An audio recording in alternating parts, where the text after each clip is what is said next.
K-드라마 열풍을 전세계에 퍼뜨리고 넷플릭스를 업계 1위로 만들었다고 해도 과언이 아닌 드라마 오징어 게임의 최신 시즌인 오징어 게임 시즌3가 공개되었습니다. 하지만 시즌3의 결말을 두고 관객들의 반응은 극명하게 갈리고 있죠. 어떤 이들은 이를 호평하는 반면 다른 이들은 실망스럽다는 반응을 보이고 있습니다. 물론 작품의 평가가 극으로 갈리는 경우는 제법 있으나 이 정도로 평이 갈리는 경우는 잘 없지요. 이유가 무엇일까요? 단순한 화제작이라 그런 것일까요? 저는 이 정도로 평가가 양극화되는 현상은 단순한 개인 취향의 차이를 넘어 더 깊은 원인이 있다고 봅니다. 평가가 둘로 갈라질 수밖에 없는 이유 말이죠. 이후 내용에는 스포일러가 있으니 청취에 주의하시기 바랍니다.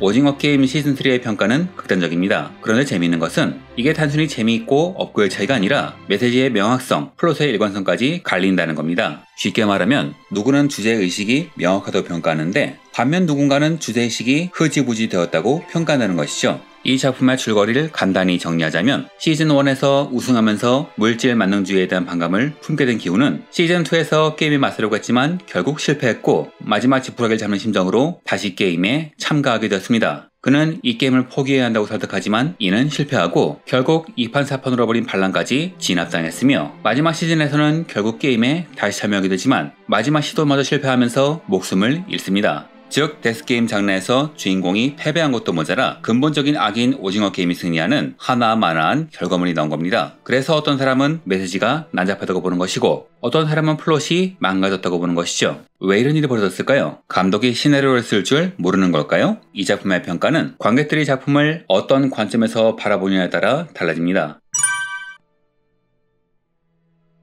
원래 이 작품을 보는 시선은 처음부터 두 가지였어요. 하나는 데스게임이라는 장르적 특성에 주목하는 관점, 다른 하나는 사회비판적 메시지를 담은 작품으로 보는 관점입니다. 그리고 이 두 장르는 이야기를 구성하는 방식 자체가 다르죠. 시즌3까지의 결말은 데스게임 장르란 틀에서 보면 원조격인 라이어 게임 이상으로 난잡합니다. 일반적으로 데스게임 장르에서는 주인공이 극한 상황에서 존재하며 최종적으로 게임의 시스템을 무너뜨리거나 적어도 그로부터 탈출하는 것이 전형적인 서사구조죠. 관객들은 주인공이 위기를 극복하고 빌런을 무찌르는 카타르시스를 기대합니다. 여기서 빌런은 게임 시스템 그 자체일 텐데 라이어 게임은 시스템을 무너뜨리는 것이 불가능하다는 결론을 내리며 용두사미의 대표적인 사례가 되었습니다. 그런데 오징어 게임 시즌3는 한층 더 급진적인 결말을 보여줍니다. 주인공은 죽고 그가 무너뜨리려 했던 시스템은 여전히 경고에 남아있죠. 이는 데스게임 장르를 기대했던 관객들에게 예상치 못한 배신감을 줍니다. 주인공이 게임을 장악하여 승리한다는 기본적인 서사 구조에 대한 기대가 완전히 좌절되기 때문이죠.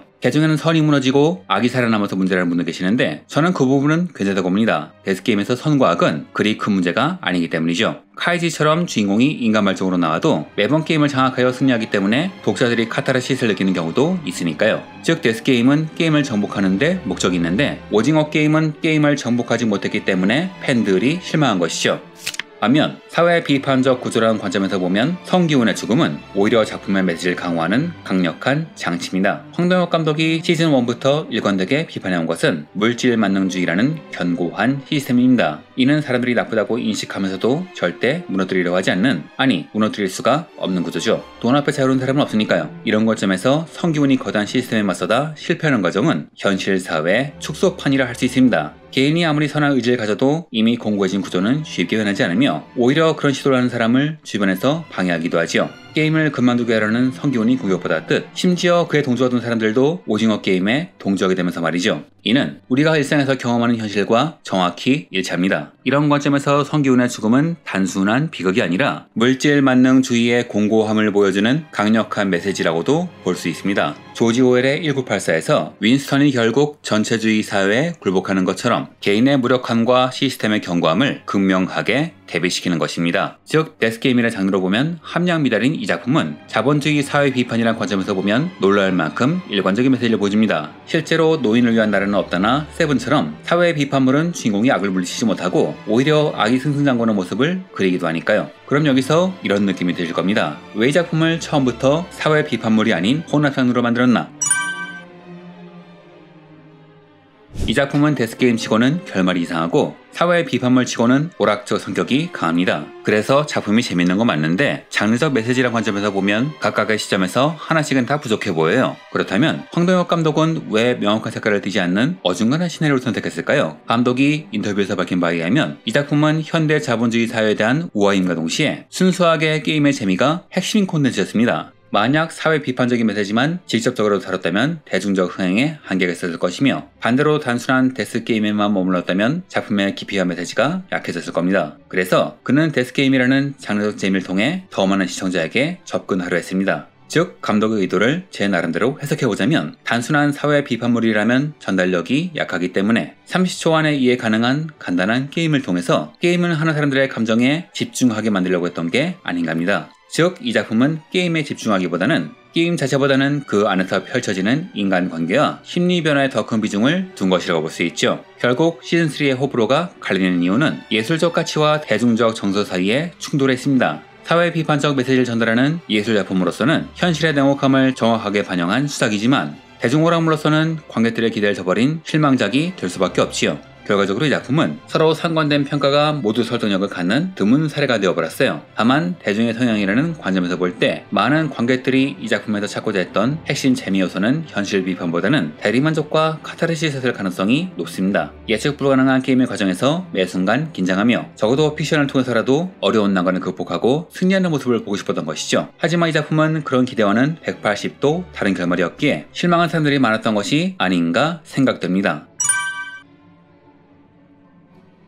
오징어 게임이 독특했던 이유는 명확한 장르적 정체성을 가지지 않았던 겁니다. 표면적으로는 데스게임 형식을 빌려왔지만 그 안에 담긴 내용은 철저하게 사회 비판적이었고 이로 인해 플롯의 문제점이 계속 지적되다가 시즌3에 와서 극명하게 드러난 것이죠. 작품을 사회 비판물로 본 사람들에게는 이번 결말이 작품의 주제의식을 완성하는 일관된 마무리로 느껴지지만 반면 데스게임 장르로 본 사람들에게는 장르적 약속을 저버린 배신으로 느껴질 겁니다. 둘 다 틀린 건 아닙니다. 다만 같은 작품을 서로 다른 렌즈로 바라본 결과 극단적인 정반대의 평가가 나타난 것이죠. 즉 오징어 게임 시즌3의 평가가 극으로 갈리는 이유는 관객들이 어떠한 기대를 가지고 작품을 바라보느냐에 따라서 달라지기 때문입니다. 그리고 황동혁 감독의 선택은 어중간함이 아닌 의도적인 복합성이었습니다. 사회 비판과 장르적 재미, 예술성과 대중성을 동시에 추구하려는 야심찬 시도였지만 그 결과 관객들의 서로 다른 기대와 충돌하게 된 것이죠. 그리고 실제로 약간 어색한 플롯이 존재했기 때문에 그런 점이 더욱 부각된 것이 아닌가 싶기도 하네요. 내가 기대하지 않은 어색한 데스게임에 어색한 플롯이 섞여 들어갔으니 작품 자체의 완성도가 떨어져 보였다는 식으로 말이죠. 저는 그래서 수작, 망작으로 보는 양쪽의 시선이 나름대로 다 타당하다 봅니다. 혹시 작품에 관한 다른 견해가 있다면 댓글로 남겨주시면 좋을 것 같습니다.